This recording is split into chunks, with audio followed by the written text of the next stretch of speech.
Wow, James Gunn just isn't messing around, is he? Now, it's utterly fascinating to me how utterly redundant the Marvel Cinematic Universe has become. Nobody's talking about it anymore. You know, it used to be the talk of the class, the cooler, everything. Now, nobody cares about the MCU. Now, win, lose, or draw, DC has always been in the conversation since really 2013's Man of Steel. Now, if Gunn and Safran can take that passion for DC from the internet and get butts on seats in the cinemas, then we've got something very, very special on our hands. There's been lots of Superman Legacy announcements. We covered everything yesterday. Hawk Girl, Green Lantern, Mr. Terrific. And now we've got an even bigger announcement for Superman Legacy. It just gets better and better. If you're a DC fan, take a listen to this. Superman Legacy nabs Barry star Anthony Carrigan as DC hero Metamorpho exclusive. I'm not going to pretend I've even heard of Metamorpho, but it's very, very exciting. Barry is a critically acclaimed show.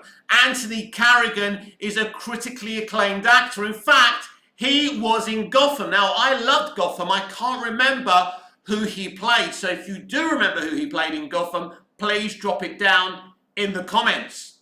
So, the casting comes after James Gunn's Man of Steel movie added Isabella Merced, Eddie Edgy, and Nathan Fillion to the call sheet by Boris Kitt of The Hollywood Reporter.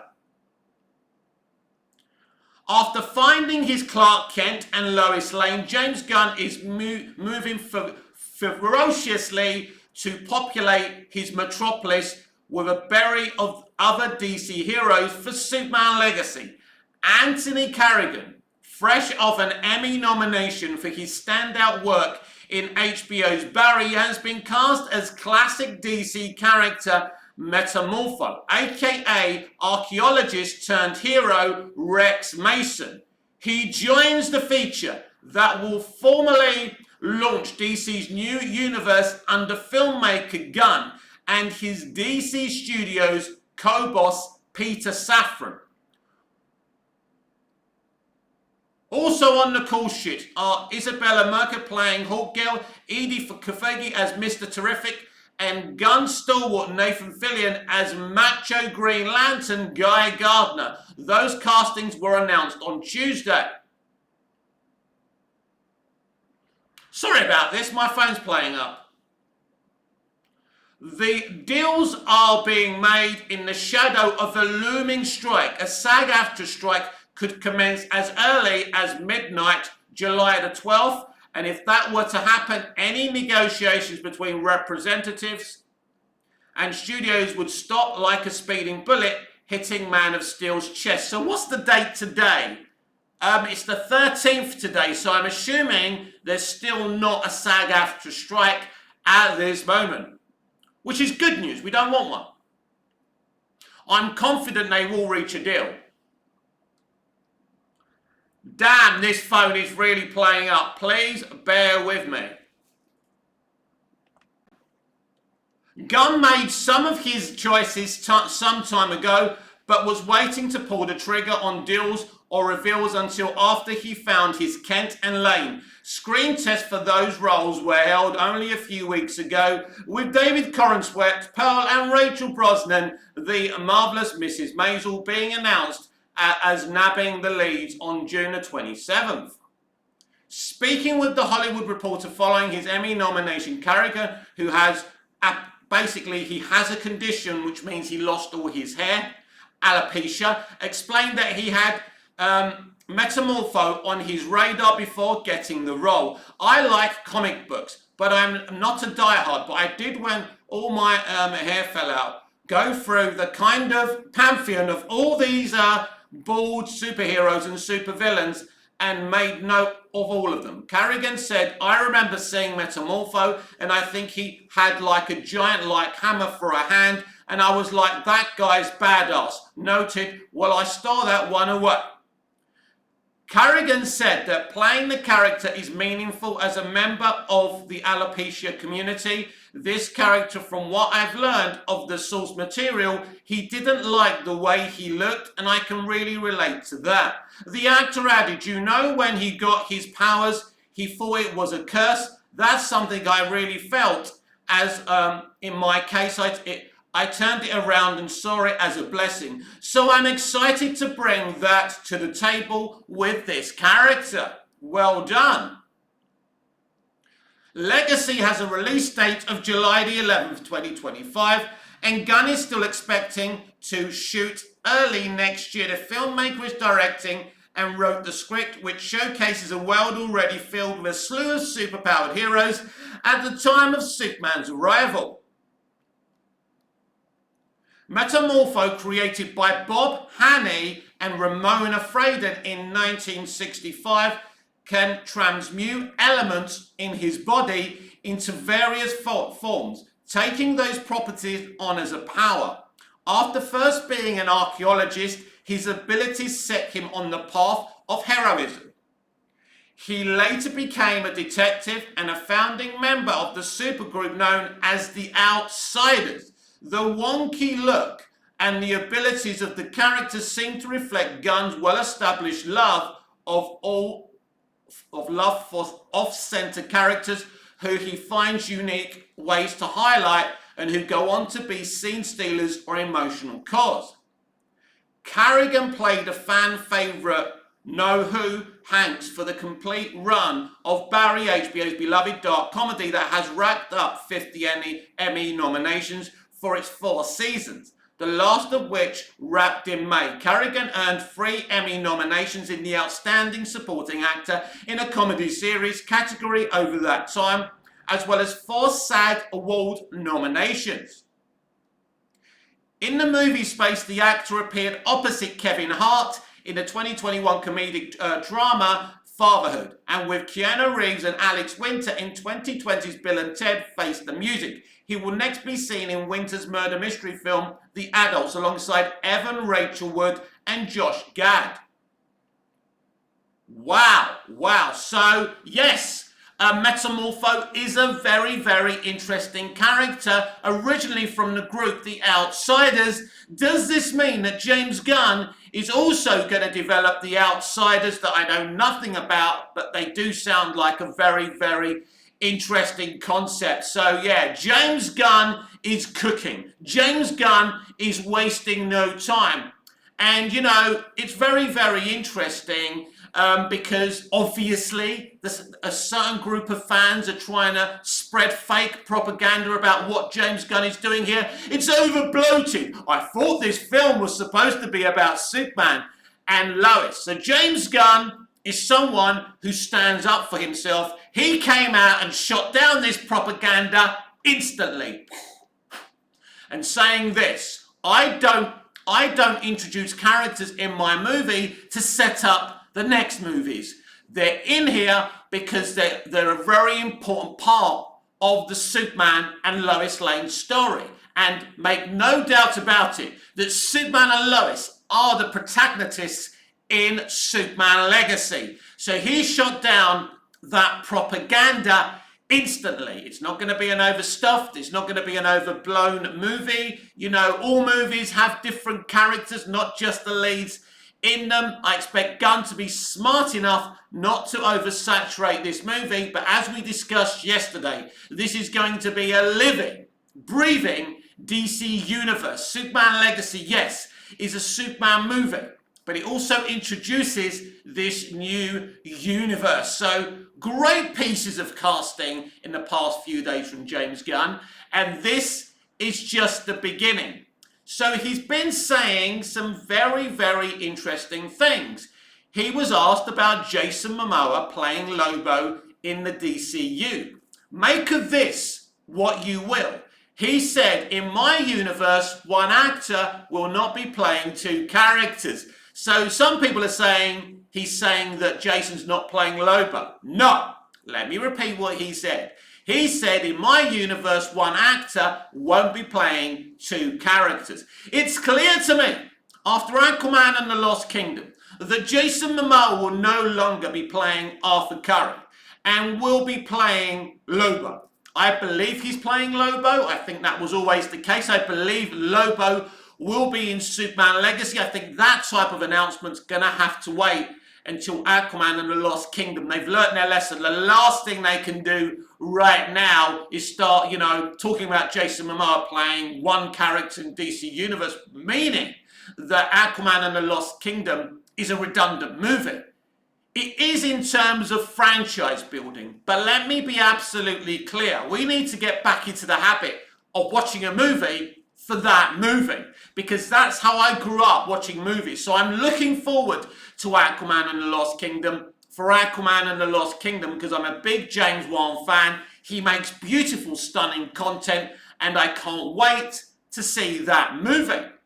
But James Gunn's revelations don't stop there. He said that his Suicide Squad movie will not be canon to his DC universe. Wow, that's amazing. Now, I didn't see that coming. Could it be that actually DC Universe is a full reboot and not a soft reboot? Because all along I thought that this was just going to be a rebranded DCEU. But maybe they wanted it to seem that way to sell the upcoming DCEU movies that they were dumped with. Maybe that's the truth of the matter. So if the Suicide Squad, as he says, isn't canonical to the new DCU, that's very, very interesting, isn't it now? So what does this mean for Peacemaker 2? That he has said is something he's going to start shooting as soon as he's done with Superman Legacy. What does that mean? Does it mean it's a Peacemaker Series 2? Is this Peacemaker kind of original to the new universe? Interesting, isn't it? Waller, is Amanda Waller, played by Viola Davis, kind of a new version of the character, played by the same character? It's all very, very interesting, because Peter Safran has also said a very interesting thing. He goes, from Blue Beetle onwards, what we want you to do is watch these films without having to binge every DC movie, every DCEU movie. That's the beauty. You can watch these films moving forward and they have nothing to do with the past, basically, so you're not confused. So to me, it sounds like this pretty much is a full reboot. As I said, I don't know in the context of Peacemaker and Waller what that actually means, but I'm sure they'll find a way around it. This could be more of a full reboot than we ever imagined, and that's what I wanted from the very, very beginning. Things are taking shape in Gunn's and Safran's universe, and I couldn't be more excited. Now, for the past few years, we have been very frustrated with WB's and DC's marketing strategies for DC content. Well, I've got some very, very exciting news for you, because DC Studios have basically appointed their marketing person. Take a listen to this. DC Studios appoints Candice McDonough as Publicity and Communications Chief. Now, this is a really, really good appointment. You're never going to be complaining about the marketing for Superman Legacy or anything in James Gunn's and Peter Safran's universe.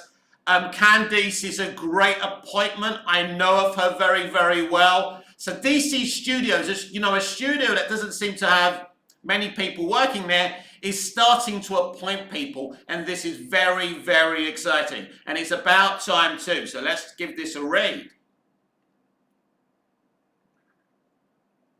Candice McDonough has been appointed the newly created role of Executive VP of Publicity and Communications for DC Studios. In the new position, she will oversee media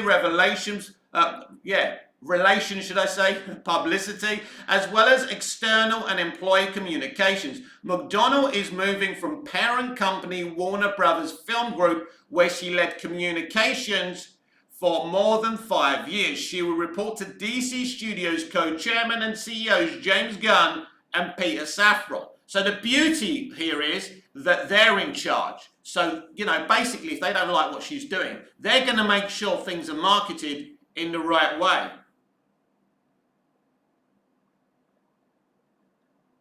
And that's it. I thought there was more to it than that, but that's exciting. So Candice McDonough is going to be the new publicity person and marketing person and communications person for DC Studios, moving from WB, because actually WB's marketing away from DC is pretty good. I mean, I'm not a fan of this Barbie movie. I think it's an extremist, insane movie from an insane actor in Margot Robbie. But the marketing drive for Barbie has been absolute genius. So you can see when WB want to promote the shit out of something, they can still do it. So I think, yeah, Candice is a very great appointment for DC Studios, and I expect the marketing to be a lot better. So we are heading for a new direction, very exciting, and I think, you know, if James and Peter can get this right, we are heading for very, very exciting times. It could be a very exciting time to be a DC fan again. So let's have a look. Let's have a look back at the Gunn and Safran plan for DC Universe, because a lot said by fans on the internet and propaganda merchants and hot takers. Let's look at the facts. Movies.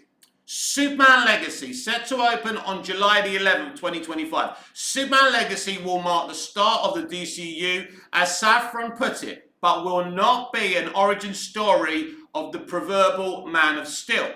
It focuses on Superman balancing his Kryptonian heritage with his human upbringing, Safran said. He is the embodiment of truth, justice, and the American way. He is kindness in a world that thinks of kindness as old-fashioned. So I love that, by the way, and I love that way that Gunn wants to go at it. Gunn is writing the project, and Safran said he hopes Gunn can be persuaded, perhaps, to direct as well.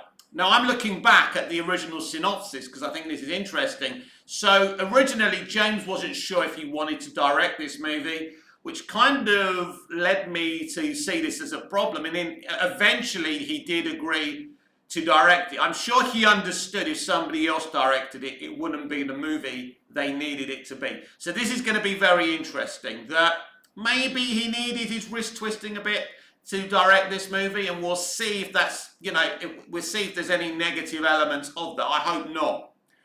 Warner Brothers Discovery CEO David Zaslav made no secret that rebooting Superman was a top priority for the company, as he spent much of 2022 searching for the right leaders for DC Studios. So it's little surprise Gunn and Safran are turning to the most recognizable superhero in the world to lead the charge for the DCU. Superman is for everyone, Gunn said. That's a 4-quadrant film that should speak to everyone in the world.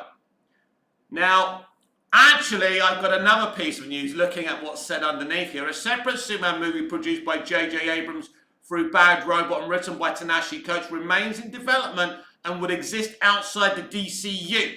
I am being told that the Black Superman movie by Abrams and Coates is no longer in active development. I will keep you apprised of that situation as it develops. Emmerich and Hamada didn't want Superman to be the part of their new DCEU universe. Instead, he was going to be an Elseworld Black Kal-El. An absolute insane decision, and it looks like Gunn and Safran have got rid of it. Fingers crossed that's the case. And I have no problem with a black Superman. President Superman, you know, Val Zod, they're great versions. Go and read them. I want to see them in live action. But a black Clark Kent, a black Kal-El, not even black people want that.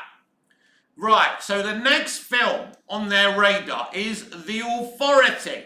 What some propaganda merchants are saying, something they're not interested in, I am. From global fame to a relative obscurity, Superman Legacy will lead directly into The Authority, an ensemble movie about superhumans who have less than idealistic approach to saving the world. Gunn spoke at some length about The Authority, a project he said he's really excited to bring to life. The characters come from Wildstorm, which was launched in 1992, an independent entity under current DC Comics chief Jim Lee, and ultimately made an imprint of DC. The Wildstorm characters were later folded into the main DC Comics universe when the company rebooted its continuity with the New 52 initiative in 2011. Gunn said he and Safran intend to do the same with Wildstorm characters in the DCU. As a comic, The Authority was created by Warren Ellis and Brian Hitch as an ends justify the means superhero team, an approach that appealed to Gunn and Safran's desire to diversify the storytelling within the DCU. Now it's interesting because Gunn's claimed that he never said they're going to be in Superman Legacy, but I made my prediction about their involvement in this film. We may not see them, but Lois is going to be on the case. That's my prediction, and that's a great way of doing it. It gives Lois something independent to do away from Clark and Superman, and it kind of mentions them and preps us for the Authority movie. It isn't just a story of heroes and villains, and not every movie and TV show is going to be about good guy versus bad guy, Gunn said. There are people that are very questionable, like the Authority, who basically believe that you can't fix the world in an easy manner, and they take things into their own hands. So this is very, very similar to the Elite. Added Safran, they're kind of like Jack Nicholson in A Few Good Men. They know that you want them on the wall, or at least they believe that. So yes, that's a very interesting analogy. Gunn said the film is being written now, but he declined to say who was the screenwriter. So this is very, very interesting. So the Authority is being written at the time of this announcement about all the projects. So who is writing it? That's very, very interesting. Why did he decline? It's not Joss Whedon, is it? Right. Here's my opinion about Joss Whedon. Very unsavory what went on with Justice League. How he treated people. He was in a very pressurized situation. I don't think anyone else would have acted any differently. Turns up on set, nobody wants him there. They want Zach. Terrible situation for director and cast. But Joss Whedon is a very, very talented man. So obviously, diehard Snyder fans would be disgusted. It would be a divide. I like Joss Whedon as a creative. Clearly not as a person. Who knows? But yeah, don't be surprised if he raises his ugly head somewhere in the DCU. We'll wait and see about that. Very interesting though. I personally wouldn't have a problem with it. I know people will have a problem with me saying that. For me, it's all about the content rather than the personality. And I think this is why I'm putting to bed the Gunn versus Snyder situation. I'm here for DC, nothing or nobody else. The Brave and the Bold. So we now know since this article that Andy Muschietti is directing Brave and the Bold. But will he remain as the director? I don't think we can really judge Andy on the Flash movie. I think we have to be fair. Along with introducing the DCU's version of Batman, who will exist separately from the version played by Robert Pattinson in the Batman movies, The Brave and the Bold will introduce the Bat family, Gunn said. Very exciting. Something we have wanted forever. Will introduce the Bat family, Gunn said. First among them is Robin, who is returning fully to live action movies for the first time since 1997's ill-fated feature, Batman and Robin. In fact, Robin was introduced in Batman Forever. The version of Robin is Damian Wayne. Gunn described him as our favourite Robin, a little son of a bitch, an assassin and a murderer. Damian is Bruce Wayne's biological son, a fact unknown to Wayne for the first 8 to 10 years of Damian's life. It's a very strange sort of father-son story about the two of them, Gunn said.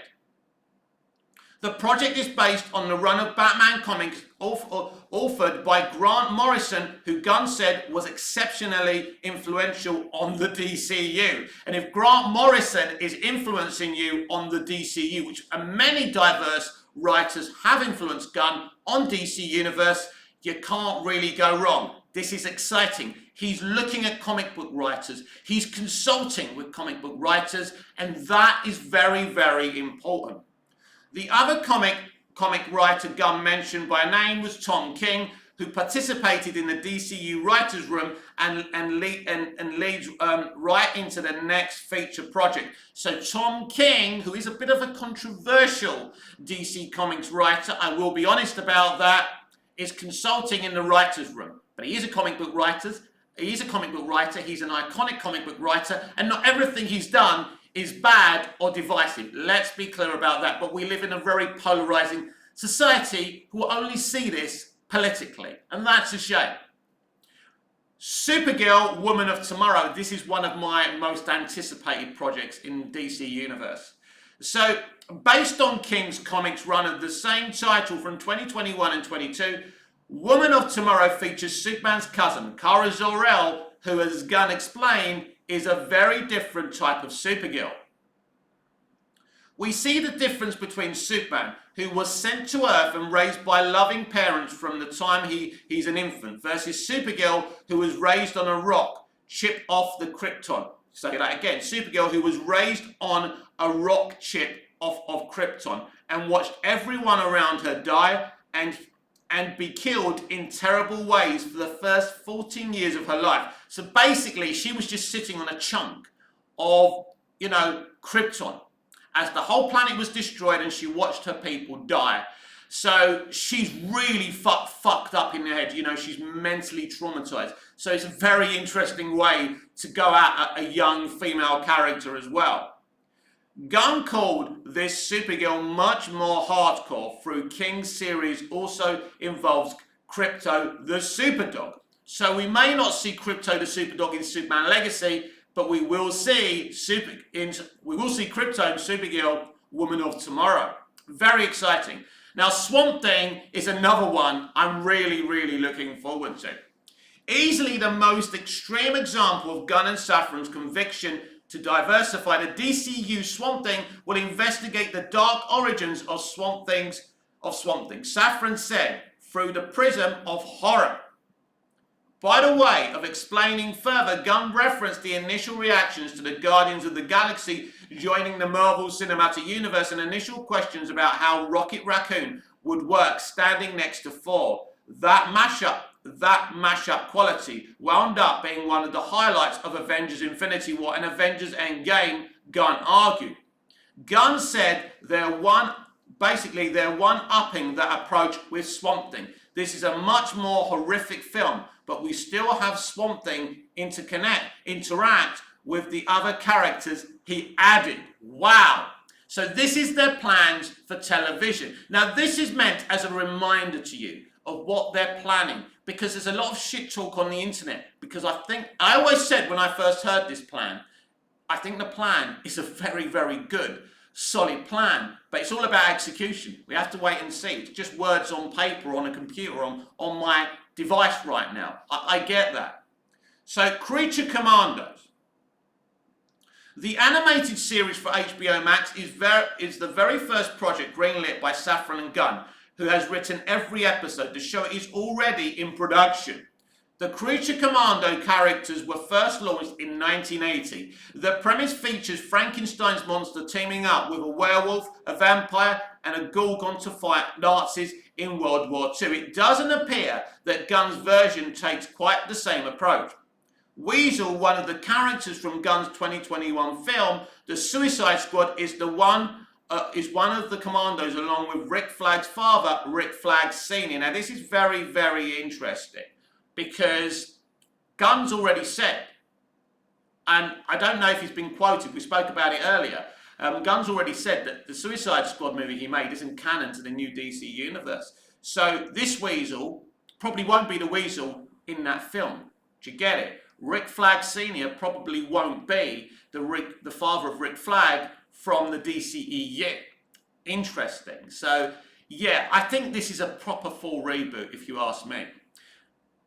Animation Gunn said allows their creative collaborators to tell stories that the gigantic, but without spending, 50 million an episode. Crucially, Gunn said that the actors cast to voice the characters on the show will also play the roles in live action later on in the DCU. Now, Waller, I think, is a very, very interesting project. And now, I believe he would have done Creature Commandos, Waller, and the Authority as part of his, Elseworld plan, away from the DCEU, even if he didn't become co-CEO of DC Studios. So Waller. With Gunn focused on Superman Legacy for the foreseeable future, Season 2 of Peacemaker has been put on hold. Instead, Team Peacemaker will appear alongside Davis as a continuation of that show. Gunn said, which, spoiler alert for Season 1 of Peacemaker, ended with Waller's daughter, Leota Adebayo Denao Brooks, outing the Task Force X, aka the Suicide Squad, and Waller's role, running it to the well.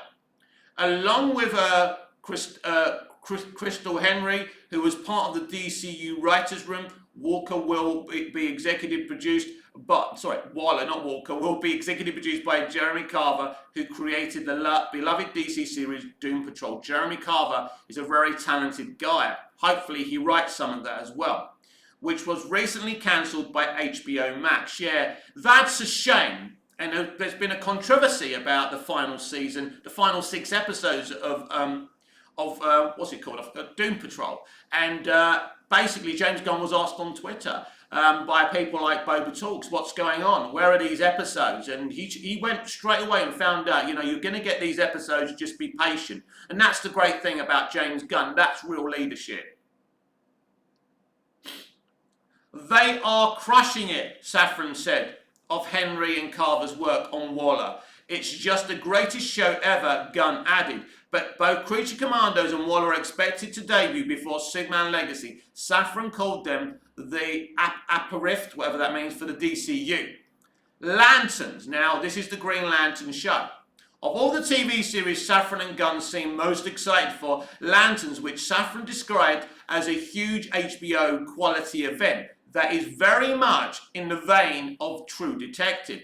The show will focus on the 2 of the best known members of the Green Lantern Corps. Hal Jordan, the test pilot first played on screen by Ryan Reynolds in 2011's Green Lantern, and John Stewart, an ex-Marine and one of DC's first black superheroes, who investigate a mystery that Safran said plays a really big role in leading us into the main story that we're telling across our film and television. So Lanterns is very important. Can't wait to find out who's playing John Stewart and Hal Jordan. So this is a very important show for us, Safran continued. This project is separate from a Green Lantern series that was being developed by Greg Berlanti for HBO Max, which is now no longer moving forward. And I said that show would never happen in the end, and I was right again. Greg's vision was more of a space opera, Safran said. Our vision is much more True Detective, terrestrial-based investigation story. So this is interesting. I mean, a space opera would have been something I would have liked. Maybe not from Greg Berlanti. Paradise Lost. This Game of Thrones-ish story, Safran said, is set on the island of Themyscira before the birth of Diana, aka Wonder Woman. It's really about the political intrigue behind the society of all women, Safran said. Added Gunn. How did that come about? What is the origin of an island of all women? What are the beautiful truths and the ugly truths behind all of that? And that's what the scheming like between the different power players in that society. The provocative title recalls the Paradise Island Lost comic series authored by Phil Jimenez and George Perez, which followed a civil war on Themyscira. However, that run directly involved Wonder Woman, but it looks like they may use it without Wonder Woman. So again, Paradise Lost, very, very interesting. Now we are getting a Booster Gold in DC Universe, and it looks like it's going to be on streaming. And that's why I am suspicious that we will get a Booster Gold cameo in Blue Beetle. And if there is one, I think that will boost the box office. Booster Gold. Finally, there's Booster Gold, which allows the DCU to fully stretch into outright comedy. While he may not be familiar to casual fans of DC, the character is also known as Mike Carter. Is a fan favourite among devoted readers. Safran called Booster a loser from the future who uses basic future technology to come back to today and pretend to be a superhero. In the 25th century, Mike is a disgraced former football star who uses a time machine on display in uses a time machine on display in Metropolis Space Museum. Added gun. Basically, Booster Gold is an imposter syndrome as a superhero. Wow. So they're the Gunn and Saffron plans. Why did you read these out to us? Why did you remind us about this, Mick? Because this is a safe space. This is a place where we talk about DC, but we talk about the truths of DC. Yeah, I can have my hunches and predictions, but I tell them to you as hunches and predictions. I never tell you something's factual unless it's factual. Now, if you put your bias and hate for Gunn to one side, if that's how you feel, you must admit it's a pretty good plan. A solid plan at the very least. It's something I'm very, very excited about. Yes, what Snyder did was amazing. It was right for us to fight for the Snyder Cut. You know, it was a great trilogy. It should have been more. There was a big vision. It didn't happen. It's sad. It's tragic. It's unfair. There's nothing stopping everyone from continuing to fight for that. But it's how you fight for that that's important. Because people are getting bored of some of you shitting on the future of DC to kind of uplift Zack Snyder and his vision. And to be honest with you, I'm getting sick and tired of that as well.